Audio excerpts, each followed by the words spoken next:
Allez, Daf Pe Zayin Masechet Yevamot. Nous sommes arrêtés Peva Vamudbet à la Mishnah. Bat Israël Sheniset la Kohen.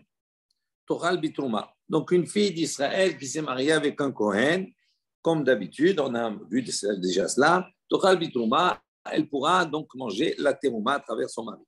Met Vela Hemenu Ben. Si maintenant son mari est décédé et elle a de lui, elle a une descendance, elle a un fils, Tochal Bitrouma. À ce moment-là, elle continuera à manger la trouma à travers son fils. Niset al-Lévi. Si après, elle s'est mariée avec un Lévi, Tochal Bemaaser. À ce moment-là, elle pourra manger le Maaser, parce qu'elle a épousé un Lévi, d'accord, et elle peut manger à ce moment-là le Maaser Rishon du Lévi. On va voir. Le Maaser, on a dit. Met Vela Hemena Ben. Si maintenant son mari Lévi meurt, Vela Hemena Ben, et elle a de son mari Lévi, elle a un fils, Tochal Bemaaser. Elle pourra continuer à manger le Maaser à travers son fils. Niset et Israël. Si ensuite elle s'est mariée avec un Israël, donc il y a eu 3 mariages. L'otochal lo bitrouma velo bemaaser. À ce moment-là, elle ne pourra plus manger ni la trouma, ni le maaser. Mais si son mari Israël décède, vela hemenu ben, et elle a eu un enfant, donc Israël de lui. L'otochal lo bitrouma velo bemaaser. Elle ne pourra pas manger ni la trouma, ni le maaser. Pourquoi? Parce qu'elle dépend maintenant de son fils, le dernier mariage, du dernier mariage. Maintenant, Met Bena Israël. Si le fils qu'elle a eu avec le 3e mari, c'est-à-dire le Israël, est décédé, maintenant on va revenir tout en arrière. Tochal Bemaaser. À ce moment-là, elle retrouve, d'accord, le statut de Lévi, elle revient à son statut antérieur. À travers le fils qu'elle a du Lévi, elle pourra à ce moment-là manger du Maaser. Met Bena Mi-Lévi. Si maintenant, après cela, c'est le fils qui était issu de son mariage avec le Lévi qui décède, Tochal Bitrouma. À ce moment-là, elle pourra revenir à la consommation de la trouma par rapport à son premier fils qu'elle a eu avec le Kohen. Met Bena Mi-Kohen. Si maintenant, c'est le fils du Kohen qui décède, donc elle n'a pas de chance, elle a perdu tous ses enfants, tous ses maris et tous ses enfants. À ce moment-là, elle ne pourra plus manger ni de la trouma, ni de maaser. Pourquoi? Parce qu'elle revient à son statut antérieur. Elle était Bat Israël, on a dit c'était une fille d'Israël. Donc une fille d'Israël au départ, elle ne pouvait ni manger ni la trouma, ni le maaser. C'est logique. Maintenant, ça c'est la Bat d'Israël. Maintenant, Bat Kohen. La Mishnah nous dit Bat Kohen chez Niset et Israël. C'est une fille Kohen qui, au départ, mangeait la trouma chez ses parents. On est d'accord? Elle se marie avec un Israël. L'otochal bitrouma. À partir du moment où elle se marie avec un Israël, elle ne peut plus manger de la trouma. Mais si son mari, donc le Israël, décède, vela hemena ben, et elle a de lui un enfant, il dit à ce moment-là, l'otochal bitrouma, elle ne pourra pas revenir et manger la trouma, puisqu'elle a un enfant d'un Israël. Après cela, donc c'est une almana, une veuve qui a un enfant d'un Israël, Niset la Lévi, elle se remarie avec un Lévi. Tochal be maaser, à ce moment-là, cette Bat Kohen là, elle pourra manger le maaser rishon du Lévi. Mais si le Lévi décède, vela hemenu ben, et elle a un garçon du Lévi. Tochal be maaser, elle continuera à manger le maaser à travers son fils qui est Lévi. Niset la Kohen, si après cela, elle se marie avec un 3e. Elle se marie avec un Kohen. Donc, elle est Bat Kohen, elle se marie avec un Kohen. Tochal bitrouma, à ce moment-là, elle pourra manger la trouma à travers son mari. Mais si son mari Kohen décède, Vela hemena emenu ben, elle a de lui un garçon. Tochal bitrouma, à ce moment-là, elle peut continuer à manger la trouma à travers son garçon. Met bena mi Kohen. Si maintenant, le fils du Kohen, donc du 3e mariage, décède. L'otochal bitrouma, à ce moment-là, elle ne pourra pas manger de la trouma. Pourquoi? Parce que même si elle a almana, on ne va pas dire qu'elle retourne chez ses parents manger. Elle ne peut pas. Pourquoi? Parce qu'à partir du moment où elle a un enfant, c'est fini. Elle ne peut plus manger la trouma de chez ses parents. Donc là, ici, par rapport au Lévi, Med Benami Lévi, si maintenant, le Lévi, l'enfant du Lévi décède. L'autre, elle ne pourra plus manger le maaser parce qu'il n'y a plus de lien avec le Lévi. Mais Benam Israël, et après elle perd son fils qui est issu du Israël, du premier mariage. Choseret les Bet Havia. À ce moment-là, elle retourne les Bet Havia dans la maison de son père. Et donc, elle pourra remanger de la trouma. Il dit à ce sujet, il est mentionné dans le Passouk, Beshama el Bet Havia kin oreha. Donc, elle retournera el Bet Havia dans la maison paternelle, kin oreha, comme dans sa jeunesse, quand elle était jeune, Milechem Havia tochaen. Et elle pourra manger du pain du pain paternel, c'est-à-dire de la trouma. Ça, c'est la Mishnah. OK? Mara. Met Benami Levi, un tochal. On a dit, si maintenant le fils du Lévi est décédé, d'accord? À ce moment-là, on a dit tochal bitrouma. On a dit, elle pourra. Alors, 2 secondes. Elle est normale. Oui. On a dit au début, Met Bena Milevi. Donc, ça veut dire qu'on parle d'une bat Israël qui a marié, il lui a donné un enfant, donc elle mangeait la trouma. Après, elle s'est mariée avec un Lévi. Le Lévi lui a donné un enfant, elle mange du maaser. Et après, donc, elle s'est mariée avec un Israël. À ce moment-là, elle peut manger, elle lui a donné un enfant, elle ne peut pas manger ni la trouma ni le maaser. Maintenant, rétroactivement, on a dit qu'elle a perdu le fils, l'enfant d'Israël. Donc, après, elle peut remanger le maaser. Le Lévi, l'enfant du Lévi est décédé. À ce moment-là, on a dit qu'elle peut manger la trouma, d'accord, à travers son enfant qui était Kohen. Donc, on a dit, Met Benami Lévi, Tochal Bitrouma. Elle a dit, elle peut manger de la trouma. Pourquoi? De achla, de hadra, achla, mishum bena. Il dit parce qu'elle revient, d'accord, à son état antérieur et elle mangera de la trouma à travers son fils, qui est le fils de Cohen. Menalan, d'où on apprend cela, d'où on sait. Amar Rabbi Abba, Amarav. Rabbi Abba dit au nom de Rav, bat ou bat, de la dracha, bat ou bat. C'est marqué dans le Cohen Kiti Almana. On a dit une bat Cohen Kiti Almana Grusha, qui deviendra, on va dire, une veuve ou bien divorcée. Et là-bas, la suite du Passouk nous dit Vezera en la. Et elle n'a pas de zera, elle n'a pas de descendance. Après cela, on nous dit elle reviendra vers la maison de son père. Comme elle était, elle mangera du lechem, du pain de son père, c'est-à-dire de la trouma. Donc là-bas, c'est marqué Ubat Kohen. Donc là-bas, on parle de quoi? D'un cas où cette fille Kohen, oui, et s'est mariée avec un Israël, elle ne pouvait pas manger la trouma. Elle devient veuve ou elle est divorcée. À ce moment-là, elle retourne chez son père. D'accord? Si elle n'a pas eu de descendance, elle retourne chez son père, elle peut manger la trouma. Elle retrouve son statut antérieur. Maintenant, là-bas, on va voir qu'on fait une dracha. C'est marqué Ubat Kohen et la fille Kohen. Et on fait, pourquoi il y a marqué Ubat Kohen? On aurait dû dire Bat Kohen. Pourquoi ce vav en plus? Il dit ce vav en plus vient inclure notre cas à nous. Dans le cas où elle perd ses enfants comme cela, et elle va retrouver son statut antérieur à travers son fils qui est issu d'un Kohen. Donc, pour Rabbi Ava, au nom de Rav, il dit on apprend cela de Ubat, Bat, Ubat, de ce vav qui est en plus. Il dit Keman, qui est Rabbi Akiva. Ça va selon l'opinion de Rabbi Akiva d'Idarej Vavé, qui lui fait la dracha des vav qui est en plus. Il dit non, Afilo Tema Rabbanan, il dit ça peut aller même selon l'opinion des Chachamim qui ne font pas la dracha du vav.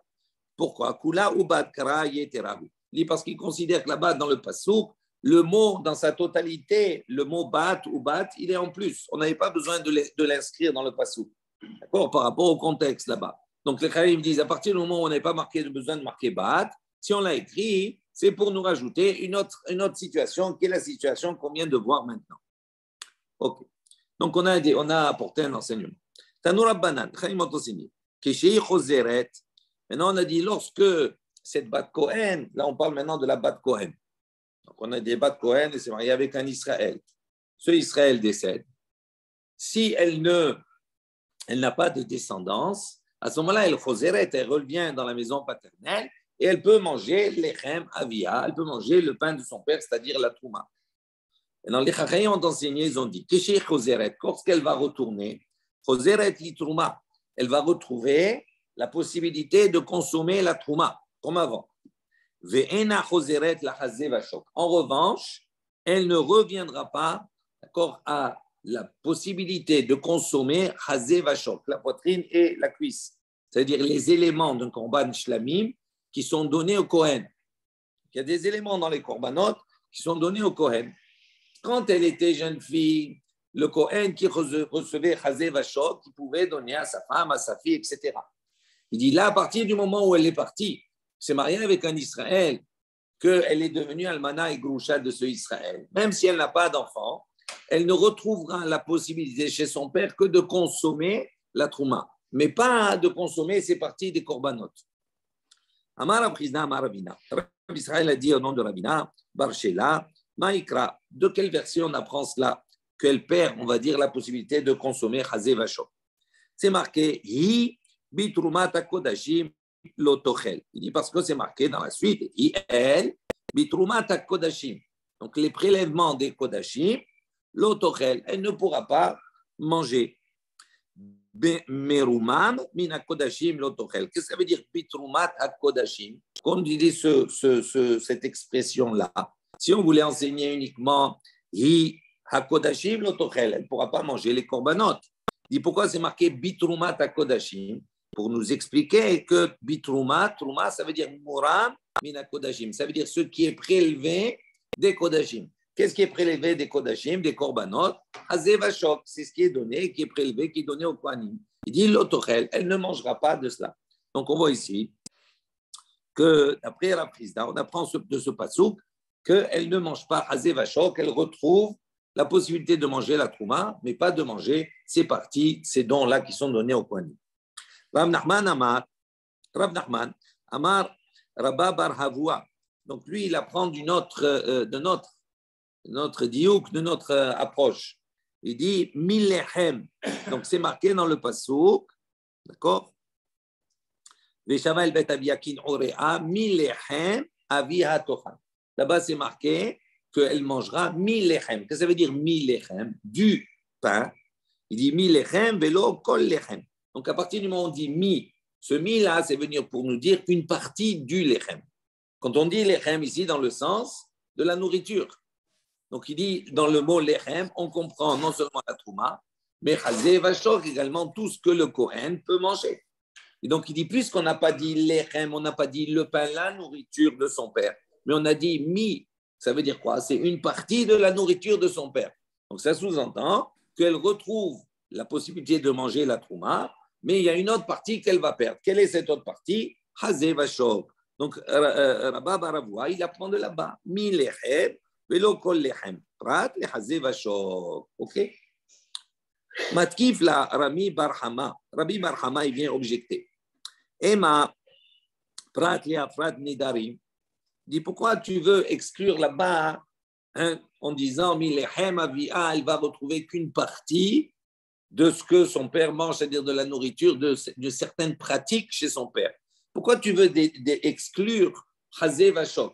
Pourquoi tu as besoin d'exclure ça? Peut-être qu'on va exclure, on va dire qu'à partir du moment où elle a quitté le cocon familial, entre guillemets, elle va perdre autre chose. Elle va retrouver la trouma, mais elle va perdre ce qu'on appelle Hafarat Nedarim. Hafarat Nedarim, vous savez que quand il y a des parents, le mari, il a la possibilité d'annuler les vœux de sa femme ou d'annuler, d'accord, de pouvoir faire Hafarat Nidarim, annuler les vœux de sa fille. D'accord? À partir du moment où elle se marie, elle est à niveau de son mari. C'est son mari qui peut annuler ses vœux. Mais si maintenant elle est almana ou grusha, il dit à ce moment-là, on va voir pourquoi, même si elle retourne chez son père, peut-être qu'on va dire qu'à partir du moment où elle s'est mariée, elle a quitté le cocon familial, c'est fini. Le père ne peut plus, lui, avoir la possibilité d'annuler les vœux de sa vie. Elle a son indépendance, donc c'est elle qui va annuler ses propres vœux. Donc peut-être quand le Passouk nous dit qu'elle va retrouver mi lechem elle va retrouver qu'une partie de ce qui se passait chez son père, à savoir la trouma.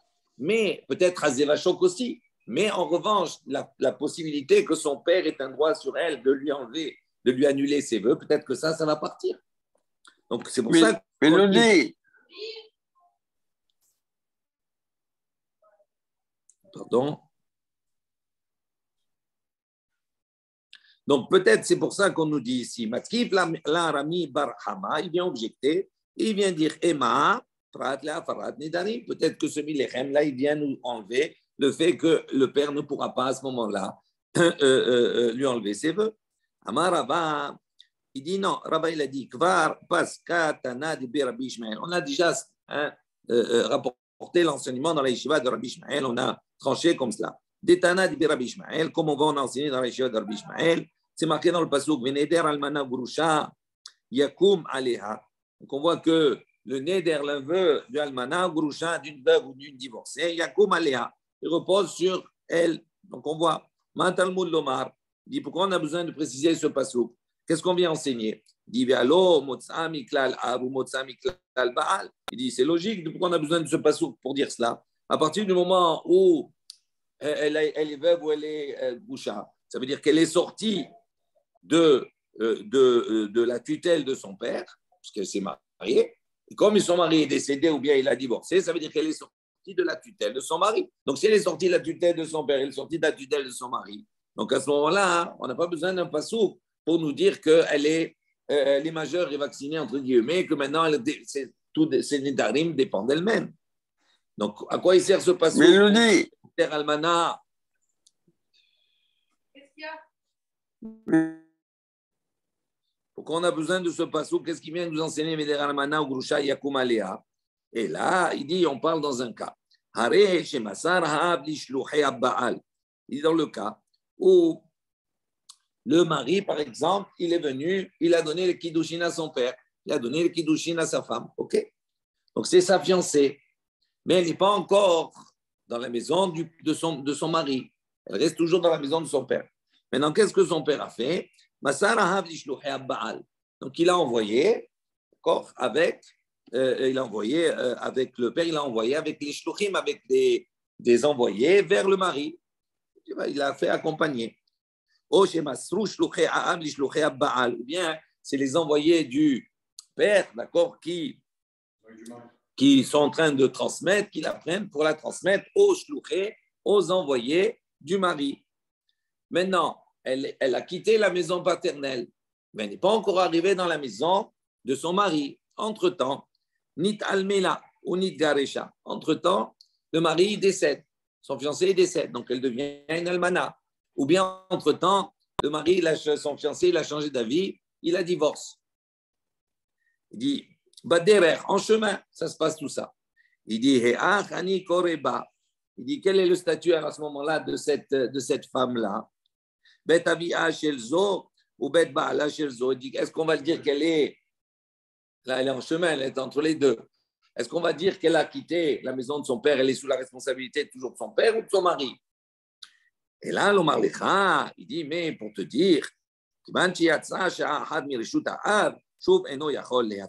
dit non, pour t'enseigner, justement, le passouk qui est venu pour nous dire qu'à partir du moment où elle est sortie, elle est sortie une heure, un instant du domaine, d'accord, de son père, à ce moment-là, il ne peut plus, à ce moment-là, décider de ses nédarim qu'il va faire. Donc, à partir du moment où elle a quitté la maison, même si elle n'est pas encore arrivée dans la maison de son Baal, c'est fini. À ce moment-là, on considère qu'elle n'est plus, d'accord, sous la tutelle de son père. Elle n'est toujours pas dans la tutelle de son mari parce qu'il a divorcé, etc.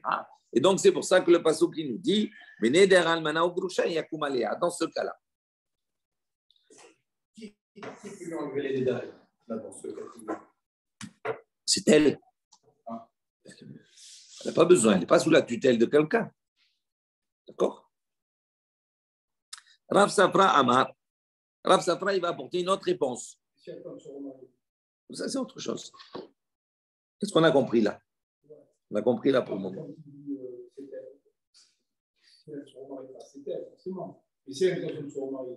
Si elle a l'intention de se remarier, non, tant qu'elle a l'intention, ça ne veut rien dire. Tant qu'elle n'est pas mariée, elle n'est pas mariée. Mais attention, bien sûr.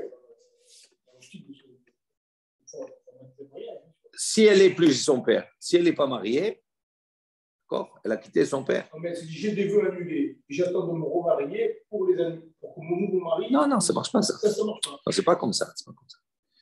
On ne parle pas maintenant de l'Aïnan, ce n'est pas les vœux. Là, la question, c'est quoi? C'est qu'on vient nous dire que quand elle va retourner chez son père, à partir du moment où elle était Almana, Groucha, etc., tout cela, c'est-à-dire elle a son indépendance. Donc peut-être qu'effectivement, quand on dit Milechem va retrouver une partie, c'est quoi la partie qu'elle va retrouver? Elle va pouvoir manger la trouma, elle va pouvoir manger Chazé Vachok, mais Afara Dinarim, c'est plus entre les mains de son père. Ça, il n'a plus la responsabilité. On va proposer une autre réponse. Rav Safa Amar, Milechem avia tochel. Donc c'est marqué là-bas, lui il apprend, c'est marqué du pain de son père, elle pourra manger. Ça veut dire quoi? Lechem, vélo bassar. Lui il prend au sens propre, c'est marqué lechem du pain. Donc ça veut dire que c'est le pain qu'elle peut manger. Vélo bassar, mais pas la viande. Donc comme Chazé Vachok, c'est des parties du korban, d'accord? Donc ça c'est bassar. Donc c'est pour ça que la Torah nous dit, c'est pour ça que nous on a enseigné, on a dit, elle peut retourner à manger la trouma, mais pas à manger Chazé Vachok. On apprend de ce mot lechem au sens propre. Ça c'est l'opinion de Rav Safa. Rav Papa Amar, Rav Papa il apporte une autre réponse. Il dit mi lechem avia tochael.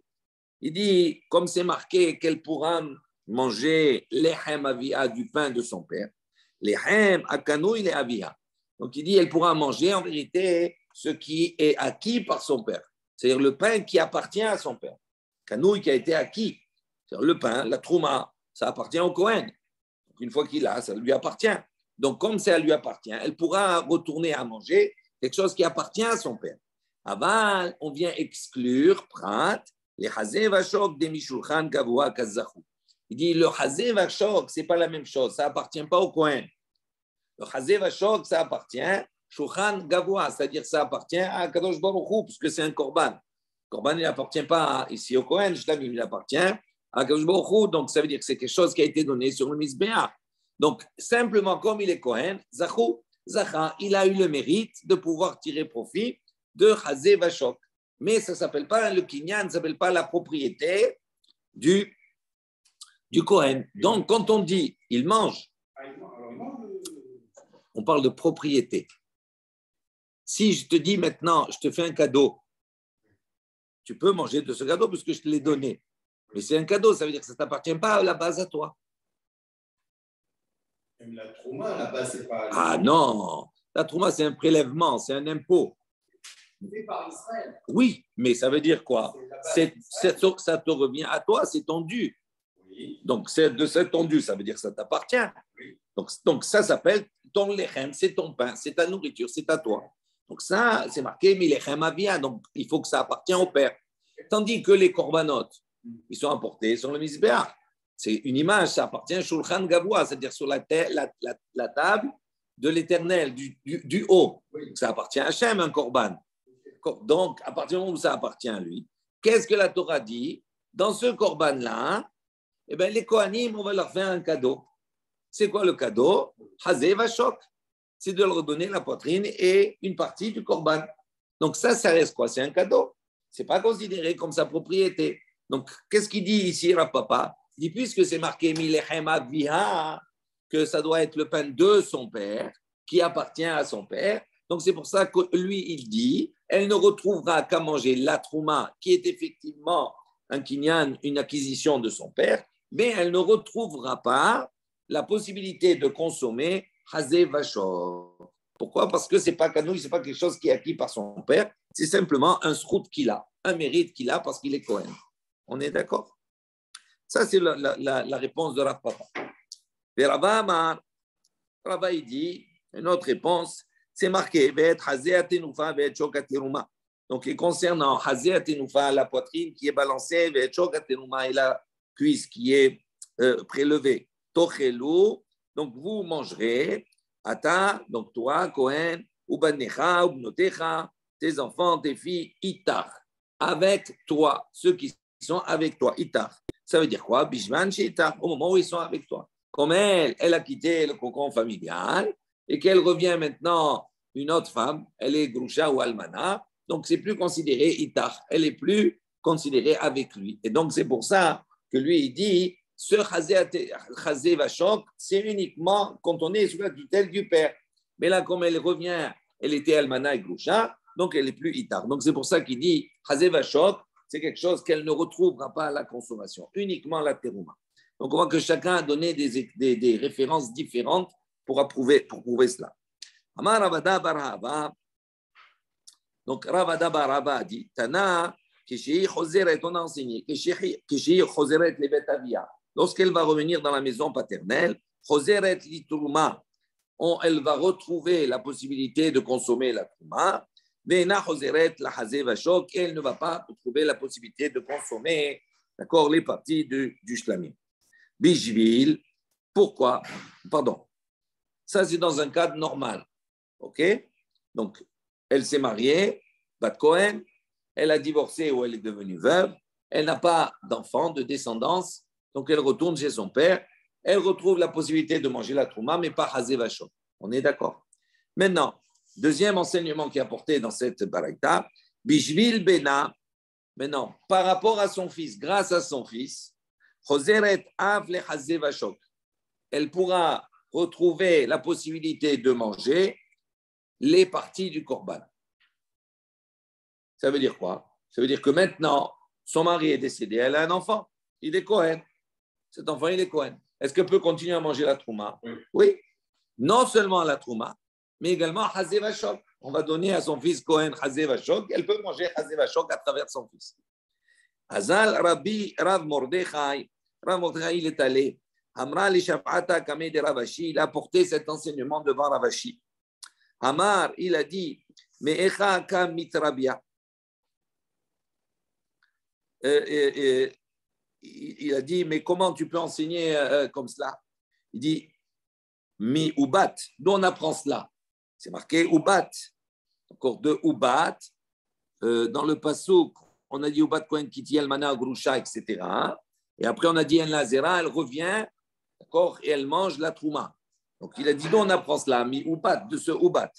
Il dit, mi adifa la mina. Il dit, je ne comprends pas. Nous, on a appris l'enseignement qu'elle peut retourner manger la trouma, etc. La bat Cohen. Écoutez bien, on a dit, la bat Cohen, qui s'est mariée avec un Israël, son mari décède ou il la divorce, sans enfant, elle retourne chez ses parents, elle mange, elle retrouve à manger la trouma, mais elle ne peut pas manger Chazé Vachok, alors qu'elle est bat Cohen au départ. Maintenant, dans le cas où elle est bat Israël, elle s'est mariée avec un Cohen. Elle mange la trouma. Elle a un enfant de lui. Le mari décède. D'accord? Ou bien il la divorce. Est-ce qu'elle peut manger la trouma? Oui. Pourquoi? Parce qu'elle a un enfant qui est Cohen. Et qu'est-ce qu'on nous dit ici? Non seulement elle mange la trouma, mais elle peut manger Chajirazot. Alors il pose une question, il dit comment c'est possible? La bat Cohen, tout vient de on apprend tout ça de la bat Cohen. Elle qui au départ elle est bat Cohen, elle retrouve que la trouma, pas Chazé Vachok. Et là, elle est bat Israël au départ. Et là, à travers son fils, non seulement elle peut manger la trouma, mais Chazé Vachok aussi. C'est énorme. Il dit, Adam, il dit, comment c'est possible? Il dit, oui. Adam ktibe mi'ute, achal ktibe mi'ute. Il dit, non, parce que la Torah elle-même, quand elle est écrite, elle révèle le mi'ut. Ça veut dire quoi? Ça veut dire, on a trouvé pasouk où effectivement, pour cette bat Cohen-là, les psukim vont exclure Chazé Vachok, comme on vient de démontrer. Tandis que pour la bat Israël qui se marie avec Cohen et qui va manger la trouma à travers son fils, on n'a pas de psukim qui l'exclut à elle de ne pas manger Chazé Vachok. Et donc, c'est pour ça qu'on dit que c'est pour elle, c'est autorisé. Il n'y a pas de calme. Pourquoi calme? Non, il n'y a pas. Elle est liée au petit, mais elle est plus liée au père. Oui, mais. Voilà, c'est tout. Si on cherche bien. Donc, elle est liée au petit, elle n'est pas liée au père. Donc, elle mange la trouma par rapport à son fils. Et donc, est-ce que son fils va manger Chazé Vachok? Non, je parle de la Cohen. Mais en vérité. Son fils, elle est liée. Oui, en vérité, c'est logique. Je prends une minute. En vérité, c'est logique sans être logique. Pourquoi c'est logique? Parce que cette femme-là, quand elle est chez ses parents, elle peut manger de tout. Vraiment liée avec son père. Quand elle est chez son mari, elle peut manger de tout. Oui. Même Chazé Vachot. Oui. Donc maintenant, elle mange à travers son fils. Donc si elle mange à travers son fils, elle va manger comme son fils. Donc elle est liée sur tout. Tandis que la Bat Cohen, elle, quand elle revient chez son père, Elle est plus liée avec son père. elle a quitté le cocon familial. Mais au-delà de cela, les psukim sont venus l'exclure à elle. Donc s'ils sont venus l'exclure à elle et pas à l'autre, ça veut dire que l'autre, elle peut manger. On continue. On revient dans la Mishnah, on avait dit Bat Kohen Sheniset le Israël. Donc on avait vu la deuxième partie de la Mishnah, en haut de la page du DAF, où on avait dit dans le cas où la Bat Kohen elle s'est mariée avec un Israël, on a dit à ce moment-là, elle ne peut plus manger la trouma. Et si maintenant il est mort et elle a laissé un enfant, elle mangera la trouma à travers son enfant. Et si après elle s'est mariée à un Lévi, quoi? Elle est le Cohen, elle est mariée avec un Israël. C'est ça que Non, Bat Kohen, je suis mariée avec un Israël. Oui. Donc, oui. Pardon. L'autre, Ralbi Trouma, elle ne mangera pas la Trouma. Non, excusez-moi. Non, elle ne mangera pas. Elle a eu un enfant de lui, elle ne mangera pas la Trouma. Même si elle retourne chez ses parents, elle ne pourra pas manger la Trouma puisqu'elle a un enfant. OK? Donc, ça, c'est ce qu'on a vu, etc. Je repasse les détails. Tanoura Banan, rien m'a enseigné. Beshaba, El Betaviha. Donc, c'est dans le Passouk qui nous indique que si maintenant elle est Almana ou Grusha et qu'elle retourne chez son père, on a dit quand elle retourne, elle peut manger la Trouma chez ses parents. Mais il y a des conditions. C'est marqué Veshaba El Betavia quand elle revient dans la maison paternelle. Prat, on vient donc à travers cette précision-là, on vient exclure les Shomeret Yabam. Si elle est Shomeret Yabam, si maintenant son mari il a un frère et qu'elle n'a pas laissé de descendance et qu'elle elle est en attente d'avoir le hiboum, dans cette attente-là, on ne va pas considérer qu'elle est attachée avec son père.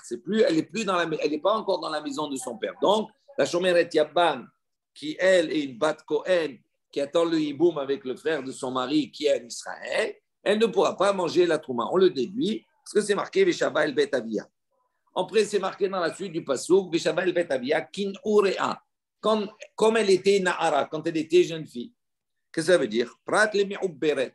Ah, si maintenant, elle est cette Bat Kohen qui s'est mariée avec un Israël, et son mari décède ou il a divorcé, et qu'elle est mi'ubberet, et qu'elle est enceinte à ce moment-là, bien que l'enfant ne soit pas encore né, oui, on va voir qu'elle ne peut pas manger la trouma chez son père. C'est fini, elle ne peut plus manger la trouma.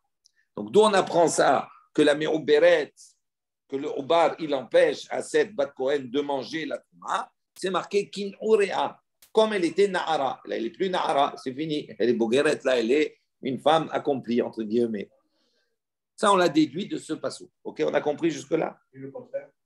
C'est-à-dire une Bat Israël qui se marie avec une Kohen, elle a eu un enfant qu'elle n'a pas encore eu. Son mari meurt. On va voir. Ah. Oui, ça aussi. Effectivement. Est-ce qu'elle peut manger la trouma ou pas? Voilà. On va voir. Il dit, donc, nous, les Chachamim ici, ils ont utilisé le pasouk pour déduire des choses. Quand c'est marqué Veshava el Betavia, on vient exclure la Shomeret Yabam. Quand c'est marqué Kin Orea, on vient exclure la Me'uberet, celle qui est enceinte. Il dit, dit, pourquoi on a besoin de ce pasouk? Il dit, pourquoi on a besoin de ce détail? Il dit, mais c'est logique, c'est un raisonnement. Uma bemakom shelo asa velad mina rishon kevalad mina sheni lepotra mina yibum asa ubar kiyilud makom sheasa velad mina rishon kevalad mina sheni lepotra mina teruma inodin shina asa ubar kiyilud. Donc il dit comme ça, c'est un peu complexe, je vais l'expliquer lentement. Il dit comme cela. Donc on fait un raisonnement. Uma bemakom, il dit dans la situation où shelo asa velad mina rishon kevalad mina sheni les potra mina yibum. Ça veut dire quoi? Si maintenant une femme, elle est mariée avec un homme, ok? C'est quoi? Peu importe. On parle dans un cadre normal. Pas Cohen, pas Cohen. Une femme, elle est mariée avec un homme, ok? Cet homme décède, elle n'a pas d'enfant de cet homme-là. Elle doit faire le hiboum avec son frère. On est d'accord? Maintenant, si cette femme-là était déjà mariée et qu'elle a un enfant, qu'elle a eu un enfant avec le premier mari, oui. À ce moment-là, elle se remarie avec le deuxième, et que le deuxième, elle n'a pas d'enfant, on a dit, on ne prend pas en considération le fait qu'elle ait déjà un enfant du premier pour la dispenser du hiboum. Donc, je lis dans les mots. Bemakom shelo asa valad, il dit à un moment, dans une situation où on ne va pas faire valad minarishon, l'enfant du premier mari. on ne va pas le considérer kevalad minasheni, comme l'enfant du deuxième, les potra mina iboum, pour la dispenser du iboum. Parce que qu'est-ce qui va dispenser du iboum? C'est qu'il ait une descendance, d'accord? Oui, donc voilà. Maintenant, on va dire, on ne va pas considérer, on ne prendra pas en considération le fait qu'elle ait déjà eu, elle, une descendance pour la dispenser du hiboum. Malgré cela, Asa Ubar Keiloud, on considérera à ce moment-là que si elle est porteuse de son mari, elle est enceinte, le mari qui est décédé, elle est enceinte de lui, on considérera à ce moment-là que le Ubar, il est Keiloud, comme s'il était né. Donc, si on le considère comme il était né, à ce moment-là, il n'y a pas de hiboum, puisqu'elle a la descendance de son premier mari. Ça veut dire que là-bas, le Ubar, il a le statut d'un enfant né. Direct. Même qui donc, meurt. Voilà, oui. Donc, on va faire un raisonnement. Il dit comme cela. Dans la situation où on ne considère pas son premier fils comme un élément perturbateur dans le hiboum pour la dispenser du hiboum, on voit que là-bas, le Ubar, il a le statut d'un enfant qui est né. Et donc, ça la dispense du hiboum. Maintenant, Makom, dans un endroit, chez Asa Valad Minarishon, qui Valad Minasheni, les Postam Minatrouma. Dit dans la situation où Valad Minarishon, l'enfant du premier, qui Valad Minasheni, il est considéré comme l'enfant du deuxième, les Postam Minaterouma, pour la dispenser de la Trouma. Ça veut dire quoi? L'enfant du premier est considéré, ça veut dire, je prends un exemple. Attendez, on va voir justement. Là, on parle ici maintenant qu'elle est. Elle n'est pas de Cohen. Elle s'est mariée avec un Israël. Elle a eu un enfant de ce Israël. À travers cet enfant, elle ne peut pas manger la troupe. Elle se remarie avec un autre Israël. Son deuxième mari, il meurt ou il a divorce sans enfant. Donc, on ne va pas dire maintenant du deuxième mariage, quand elle va retourner chez ses parents, on va regarder le dernier mariage. Le dernier mariage, il est quoi? Il n'y a pas d'enfant. Elle la va là du dernier mariage. Donc, on aurait pu dire, elle va retourner manger la trouma chez ses parents. Pourquoi non? On tient compte du premier enfant, du premier mariage. Donc, il dit maintenant, regardez, il dit, Makom, dans une situation où on voit que l'enfant du premier est considéré comme l'enfant du deuxième pour la dispenser, pour la priver de consommer la trouma. Et nous dit, à plus forte raison qu'on va considérer son ubar, comme s'il était né. Ça, c'est le raisonnement. Donc, il dit, si on a ce raisonnement-là, est-ce qu'on a besoin maintenant du passouk qui nous dit qu'il aurait un prat les me'ouberet pour exclure la me'ouberet? Exclure la me'ouberet, ça veut dire quoi? On considère que le ubar, c'est comme s'il était né. Donc, comme s'il était né, donc à ce moment-là, elle ne peut plus manger la trouma chez ses parents quand elle va revenir. Mais ça, on n'a pas besoin du passouk, on l'apprend de ce raisonnement-là. Il dit, lo, mali asa ubar ki ilud, le inyaniboum, share asa metim kehayim. Il dit non, on ne peut pas raisonner, on ne peut pas faire ce raisonnement. Pourquoi? Il dit, qu'est-ce qui fait maintenant que le ubar, il est considéré comme étant né, comme un enfant né, les niboum, à propos du hiboum. Pourquoi on le considère à propos du hiboum comme s'il est né? Pourquoi? Il dit pourquoi? Parce que là-bas, on considère les morts comme vivants. Ça veut dire quoi? Si maintenant cette femme, elle est mariée avec son mari, avec Réhouben, son mari décède, oui. Avant qu'il décède, elle lui a donné un enfant. Cet enfant, il décède. Le mari décède, l'enfant, il décède. Il a un frère. Est-ce qu'il fait le hiboum avec elle? Pourquoi? Très bien. Donc, on considère Metim, Kehayim. On considère les morts comme vivants. On ne va pas dire il est mort maintenant, l'enfant, et c'est comme s'il n'y a plus rien. Non. À partir du moment où elle a eu, c'est fini. Donc, il dit, c'est pour ça que là-bas, comme on considère Metim, Kehayim, c'est pour ça que le Ubar là-bas, il a la valeur de quelque chose qui est né. Il dit, Amal, il dit, en revanche, tu vas voir. Cependant, il dit, est-ce qu'on va considérer que le Ubar, que cette femme, cette Bat Cohen qui a un bébé, qui attend un bébé, qui est Loud Ni'inyan, est-ce qu'on va le considérer comme étant né à propos de la Trouma? Chez l'Oasa, Metim, Kehaim, là-bas, pour la Trouma, on ne considère pas les morts comme les vivants. Pourquoi? Parce qu'à partir du moment où on a dit, si le fils est mort, à ce moment-là, elle revient à son état antérieur. Donc, on ne va pas dire à partir du moment où elle a eu un fils, c'est fini. Non. Si elle a eu un fils elle était Bat Cohen, elle s'est mariée avec un Israël, elle a eu un enfant. Ah, elle ne peut pas manger la trouma. Si l'enfant il décède, elle retourne chez son père. Elle peut manger la trouma. On ne va pas dire maintenant, puisque tu as eu un enfant qui était issu d'un Israël à un temps T, donc tu ne peux plus manger la trouma, c'est fini chez ton père, tant qu'il est vivant. Mais s'il décède, à ce moment-là, elle la balade, elle n'a plus d'enfant. Donc, elle peut remanger la trouma. Donc, on voit que pour la trouma là-bas, on ne considère pas un métim qu'Echaïm. Donc, ils disent pour ça, tu ne peux pas faire ce raisonnement, tu ne peux pas comparer l'un l'autre. Talmud Lomar, donc c'est pour ça qu'on est venu apporter l'enseignement Kin Urea. C'est pour ça que la Torah est venue dire Kin Urea, ça veut dire qu'il faut qu'elle soit avec le même statut antérieur. Prat le Mi'uberet, donc ça veut dire que ça vient exclure la Mi'uberet. La Mi'uberet, à ce moment-là, à partir du moment où elle est Mi'uberet, elle est plus Kenahara, et donc c'est pour ça qu'elle ne pourra pas à ce moment-là manger la Trouma. Et il dit la suite, la Gemara dit on a besoin d'écrire Mi'uberet, Visarir Michtav Bezera Ella. C'est qu'on a besoin des deux psukim. Le pasuk qui nous dit ici kin orea, on a exclu c'est le fait qu'on précise qu'elle mangera la trouma, elle reviendra à manger la trouma chez son père, kin orea comme elle était quand elle était nahara, quand elle était jeune. Donc ça veut dire de cela on apprend que si elle est enceinte, elle ne peut pas manger la trouma chez ses parents. Ok? Par le fait qu'elle soit enceinte. Donc on voit ici qu'on a besoin de ce pasuk kin orea et on a besoin également d'un autre pasuk qui est toujours là-bas, on nous dit Vezera Ella. On précise, si elle est Roucha ou Almana, Vezera Ella, et qu'elle n'a pas de zera, n'a pas de descendance, à ce moment-là, elle pourra manger la trouma chez son père quand elle revient. On a besoin des deux psukim. Pourquoi? Si la Torah avait écrit uniquement Vezera Ella, elle n'a pas de zera, elle n'a pas de descendance, mais Ikara Had Gufa, Beashtat Regoufé. Il dit, ça veut dire quoi? Ça veut dire qu'elle n'a pas de descendance, ça veut dire qu'elle doit être à l'étape initiale. L'état initial, c'est quoi? Au début, elle était gouf echad, elle n'avait qu'un gouf. Elle n'était qu'une seule personne. D'accord? Vehashta, très gouffé. Et si elle a un enfant, à ce moment-là, c'est deux corps. Il dit, aval me'uberet. Mais j'aurais pu penser et dire, maintenant la me'uberet, elle est enceinte.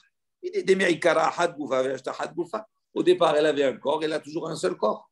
Et elle ne s'est pas partagée en deux, il est encore en elle. Donc, j'aurais pu dire, Emma, Tichou, j'aurais pu dire que même quand elle est mise en béret, elle peut manger. Donc, le Vezera Enla ne suffit pas. Donc, c'est pour ça que la Torah a dit Kin Orea et qu'on a fait la dracha pour exclure la Me'uberet. C'est pour ça qu'on a besoin. Maintenant, l'effet inverse. Si la Torah avait écrit Me'uberet simplement, elle n'avait pas écrit Vezera Enla, on aurait déduit comme cela.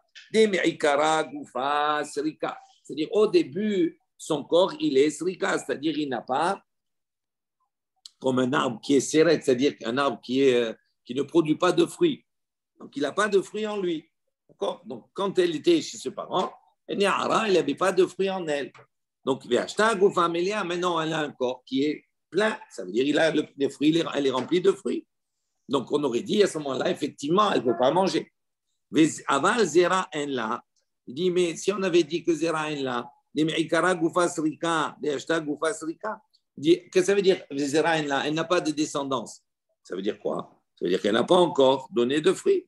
Et il dit effectivement, là, même si elle est mi'uberet, est-ce qu'elle a donné? Elle n'a pas encore donné. Et donc, j'aurais dit à ce moment-là, oui. Et malo, j'aurais dit non, elle ne peut pas manger.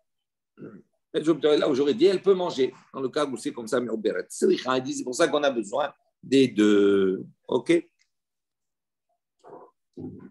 Non, ça veut dire que si maintenant elle a un enfant de kin orea, ça exclut la mi'uberet. Pourquoi? Parce que je vais dire pourquoi on insiste sur cela.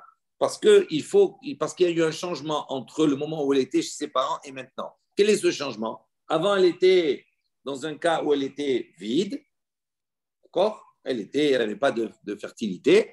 Et là, maintenant, elle est pleine. Donc, c'est pour ça qu'elle ne peut pas manger la trouma. En revanche, Si je dis Vezera en là, ça veut dire quoi? Ça veut dire que Zera en là, j'aurais fait le raisonnement. Comment elle était au début? Elle était vide.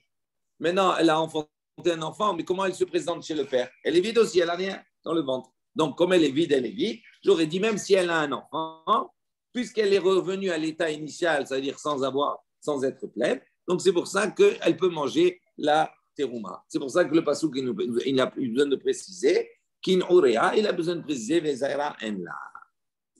Ça veut dire que l'enfant est décédé. Il est peut-être décédé dans le ventre.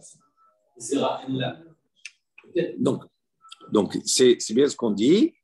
Tu vois que selon l'interprétation, on peut avoir des interprétations différentes.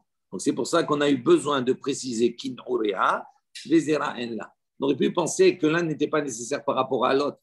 Si on dit kin urea, ça veut dire quand elle était nahara, ça veut dire qu'elle n'avait pas d'enfant.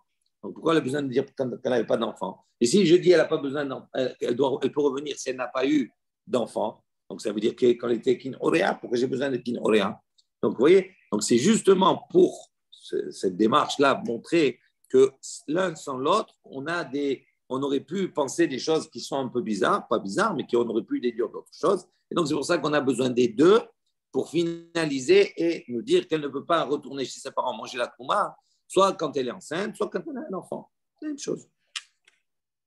On continue. Siman Amar le lo naasa maasea bemita naasa velo naasa bebalat yapam utruma yapam ibum utruma siman. Donc tout ça, c'est ce qu'on va voir ici maintenant. C'est des simanim, des signes d'études. Amar le Rav Yehuda mide iskarta. Donc Rav Yehuda, il a dit, Rav Yehuda de Iskarta, de cet endroit, il a dit les Rava Arava. Donc, il va faire plusieurs raisonnements qu'on va démonter au fur et à mesure. Il dit, c'est marqué, donc il dit comme ça, Lo naasa metim kechayim le'inyan nimbum. Il dit, on peut affirmer que non naasa metim kechayim le'inyan nimbum. On ne considère pas les morts comme des vivants à propos du hiboum. On a dit, si l'enfant qu'elle a eu, il est décédé, donc lui, il dit, eh bien, on ne le considère pas comme un vivant. Et donc, le hiboum se fera. C'est pas comme ça. Hein. C'est lui, il dit, on peut penser comme cela. Comment Michael Vahomer? Par un raisonnement. Nous, qu'est-ce qu'on a dit? À partir du moment où elle a une descendance de Réhouven, de son mari, même si cette descendance est morte, à ce moment-là, il n'y a plus de hiboum. Le frère, il n'a plus la vie de comme ça. Lui, il dit, non, on peut démontrer par un raisonnement que pour le hiboum, même s'il est décédé, on ne le considère pas comme étant, on le considère qu'Haïm. Je reprends. On ne considère pas les morts comme des vivants à propos du hiboum. Et on apprend ça de Kalva Homer. Comment c'est possible? Il dit comme ça. Comme c'est Asavalad Minarishon. Donc, retenez un petit peu, ça va. C'est un peu pas complexe, mais on l'a déjà vu, mais parce que c'est pas évident. Donc, il dit à l'endroit, dans la situation, c'est chez Asavalad Minarishon, où on a considérer l'enfant né du premier mari, Kevalad Minashini, comme l'enfant du deuxième, les proslamina teruma pour rendre pasoul de la trouma. Loasam etim kehayim. Et là-bas, on a dit, on ne fait pas les morts comme des vivants. Comme chez Loasam Valad Minarishon, en revanche, il dit l'endroit où le valad du premier, c'est-à-dire l'enfant du premier, il n'est pas considéré Kevalad Minashini comme l'enfant du deuxième. Les portamina hiboum pour le dispenser du hiboum. Et nous disons, chez l'onasam edim kehayim, il y a plus forte raison qu'on ne va pas considérer les métim, les morts, comme les vivants. Donc ça, c'est un kalva homer. Et on va démonter ce kalva homer qui n'est pas du tout dans les normes. Vous avez compris ou je le reprends? Je peux poser une question. L'objectif premier de faire un hiboum, c'est de donner la descendance à celui qui est décédé, qui est parti. Oui. Pourquoi parlons du premier mari qui est... Non, c'est pas ça. Je reprends. Suis bien. Il dit comme cela. Il dit, on peut démontrer par un raisonnement que à propos du hiboum, on ne considère pas les morts comme des vivants. Ça veut dire quoi? Pour lui, il veut essayer de démontrer. Si Réhouven est marié avec Rachel, Réhouven décède, d'accord? Et Rachel n'a pas d'enfant. son frère, il doit faire le hiboum. On est dans un cadre normal. Si maintenant Réhouven, avec Rachel, ils ont eu un enfant, est-ce que si Réhouven décède, est-ce que son frère Shimon, il fait le hiboum? Non, parce qu'ils ont eu un enfant. D'accord. Maintenant, si Réhouven avec Rachel, ils ont eu un enfant, et l'enfant est décédé, et Réhouven est décédé, est-ce que Shimon, il fait le hiboum avec Rachel? Normalement, non. Pourquoi? Parce qu'il a déjà eu une descendance. Elle n'est plus. Donc, ça veut dire quoi? Ça veut dire qu'on dit non. Pourquoi? Parce qu'on considère Metim Kechaim. On considère que l'enfant qui est mort, c'est comme s'il était vivant. C'est pour ça que... Là, on a parlé d'un cas où elle était enceinte. Attends. Non. Tu m'écoutes pas. Tu n'écoutes pas. Je suis pas en train de... Je reprends tout. Je reprends le raisonnement du début pour que tu comprennes. Dans cette configuration, on considère que les Metim, ils sont comme les Haïm. On est d'accord. L'enfant qui est mort, on le considère comme s'il était vivant pour ne pas qu'il y ait le hiboum qui se fasse. On est d'accord. Maintenant, lui, qu'est-ce qu'il vient dire? Il vient dire non. Moi, je peux démontrer que dans le hiboum, les Metim, ils ne sont pas comme les Haïm. C'est-à-dire, il est mort. On ne le considère pas comme vivant. Et donc, le hiboum devra se faire. C'est ce qu'il veut démontrer. Comment il fait cette démonstration qu'on va repousser?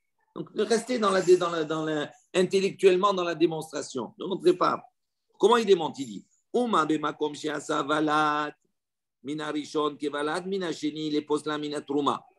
donc il dit, dans le cas de la trouma, à partir du moment où elle a un enfant du premier mari, elle est Bat Cohen, elle s'est mariée avec un Israël, elle a eu un enfant. Elle s'est remariée une deuxième fois avec un Israël, elle n'a pas d'enfant. Quand elle va retourner, on va considérer que le premier enfant, c'est comme si c'est l'enfant du deuxième aussi. Ça veut dire quoi? Ça veut dire que ça va l'empêcher de manger la trouma quand elle retourne chez ses parents parce qu'elle Zera elle l'a. Et pas Zera elle l'a. Elle a un Zera maintenant. Il n'est pas du deuxième, ok, mais il est du premier, donc on le considère comme s'il était. Donc il dit à ce niveau-là, on voit comme ça. Lo asam etim kechaim. Là-bas, on voit que pour la trouma, lo asam etim kechaim. Là-bas, le valade du premier mariage, il est considéré, il a une valeur comme si c'était du deuxième. Et pourtant, dans la trouma, on ne considère pas les morts comme des vivants. Ça veut dire qu'à partir du moment où son fils, qui était issu d'un Israël, il décède, elle retourne chez ses parents, on va dire Zera en là, elle n'a pas de Zera. Elle a eu, il est mort. Donc on ne va pas le considérer comme s'il était toujours vivant. Maintenant, il compare la trouma avec le hiboum. Il dit donc, donc on dit, si déjà dans une situation où le valade, l'enfant du premier, il a la valeur, il est considéré comme l'enfant du deuxième, et malgré cela, on ne considère pas dans la trouma que les morts sont comme vivants. Il dit maintenant, dans un cas où le valade du Rishon, d'accord, il n'est pas considéré comme le valade du Chéni, à plus forte raison que les Métim, ils ne sont pas considérés comme des Chaïm. C'est un raisonnement. Ok? Talmud Lomar, il dit non. On détruit cela. Pourquoi? Derachea, parce que le passouk qui dit Derachea, Darche Noam, Echol Netibotea Shalom. Il dit parce que ce qui est important, Derachea, que ces chemins, Darche Noam, sont soit des chemins, Noam, c'est-à-dire agréables. C'est-à-dire qu'il n'y a pas de problème. Qu'est-ce que ça veut dire? Regardez ce que dit Rashi en haut. Derachea, Darche Noam. Il dit Vezo Sheaya la ben. Velo Niskeka le Yiboum. Il dit cette femme-là qui a un enfant, elle a eu un garçon. À ce moment-là, elle n'est plus sujette au Yiboum. Vénisset la chouk. Et donc, pourquoi elle n'est pas assujettie au Yiboum? Parce qu'elle a un enfant, on est d'accord? Si maintenant, Nisset la chouk, elle va aller se marier avec un autre, elle est dans son droit, puisqu'elle est dispensée du Yiboum. Donc, elle va se marier avec M. X à l'extérieur. Ou Met Bena, maintenant, après cela, son fils, il décède. Le fils de son premier mariage. Im Tomar, si maintenant tu vas dire Tahalotz, Harei, Midgana, Al-Ba'ala. Ici, maintenant, tu vas dire il doit faire la Khalitsa. Donc, ça veut dire quoi? Elle va être un gna, c'est quelque chose qui est négatif pour son premier mari.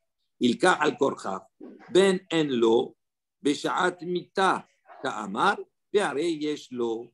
Donc, il dit, si tu dis comme cela, le premier mari, il a donné naissance à un garçon. Donc, il n'y a pas de hiboum.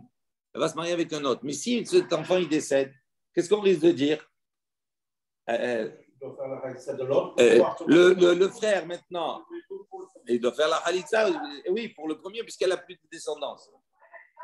Donc, il dit, pour ne pas arriver à cette situation-là, il dit, c'est pour ça qu'on considère qu'on ne va pas dire ici que pour le Yiboum, on va considérer que les métim, ils sont pas comme ils sont les Chaïm, les métim, ils sont pas comme les Chaïm. Au contraire.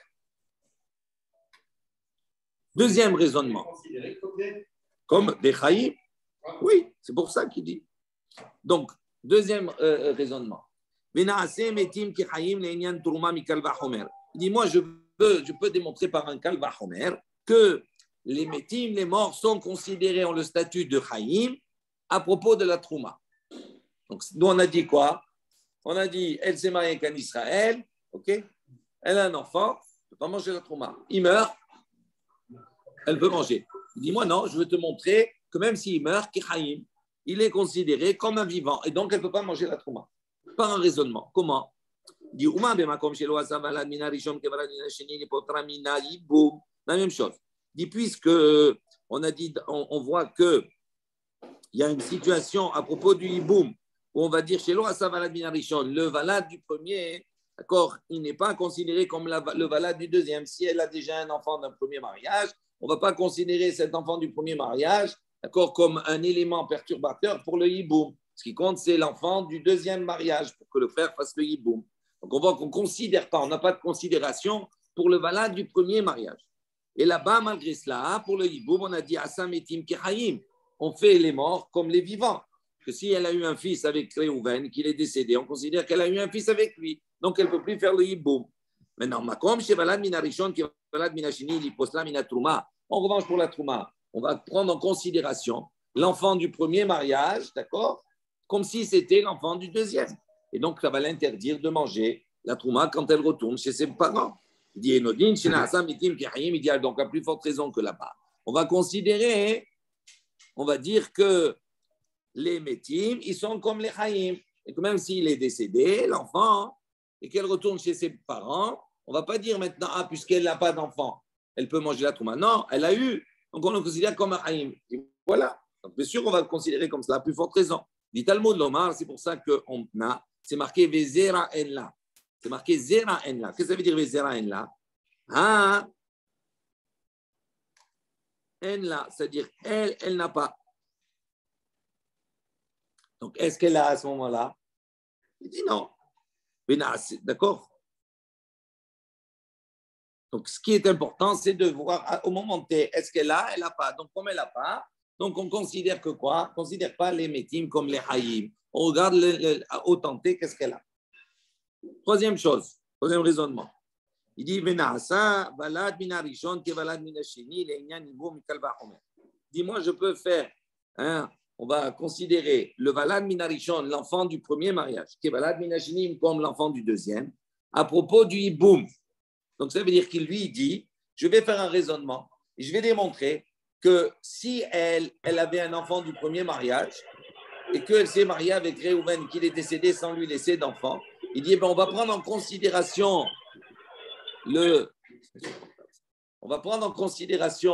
l'enfant du premier mariage et il n'y a pas de hiboum possible. Comment c'est possible? On voit qu'à l'endroit où on ne considère pas, on ne donne pas le statut aux morts comme aux vivants. À propos de la Trouma. À propos de la Trouma, on voit que le valad du premier, il est considéré comme l'enfant du deuxième. Donc ça veut dire que ça va être elle va pas pouvoir manger la Trouma chez ses parents. En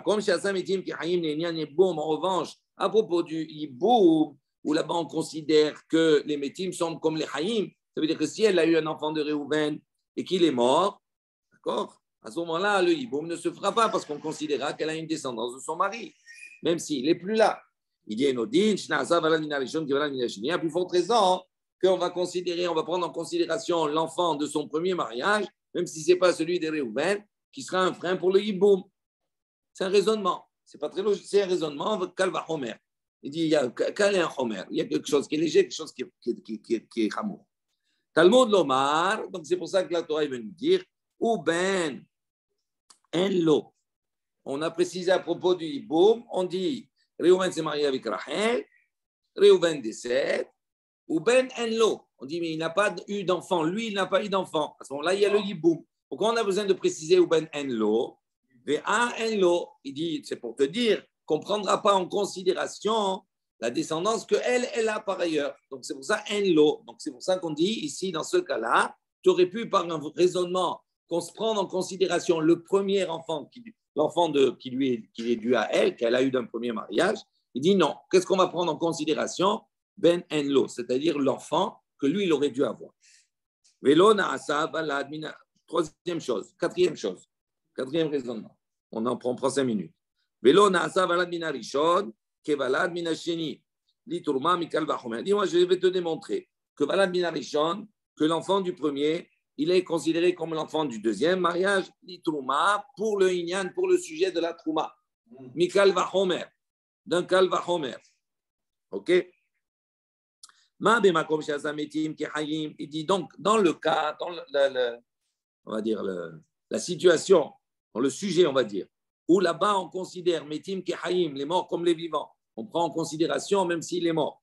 Les potra mina yiboum, pour la dispenser, du yiboum, comme on a dit. Si Rouven a eu un enfant avec Rachel, même si l'enfant est mort, même si après Rouven est décédé, à ce moment-là, le yiboum ne pourra pas se faire. Pourquoi? Parce que Rouven a laissé un enfant.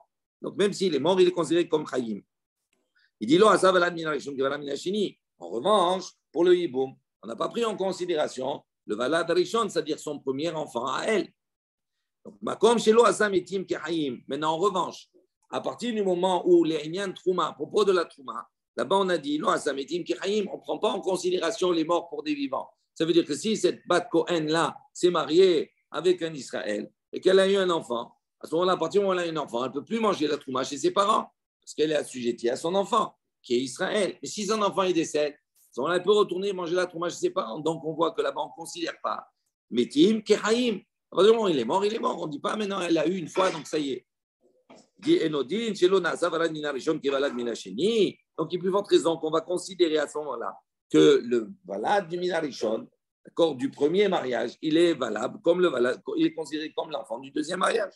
Talmud Lomar, c'est pour ça qu'on a ici le passage qui nous dit En la. Il dit elle doit Bezera, En la.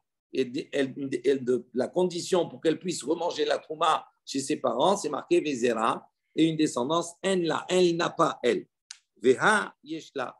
Il dit ici est-ce qu'elle a elle une descendance? Oui, du premier mari. Donc, comme elle a une descendance du premier mari, même si quand elle se remarie une deuxième fois, elle n'a pas eu de descendance, mais comme elle l'a. Donc, ça veut dire qu'on va prendre comme référence elle. Dans le hiboum, on prend comme référence lui, c'est-à-dire le mari, tandis que dans le on prend comme référence elle. OK?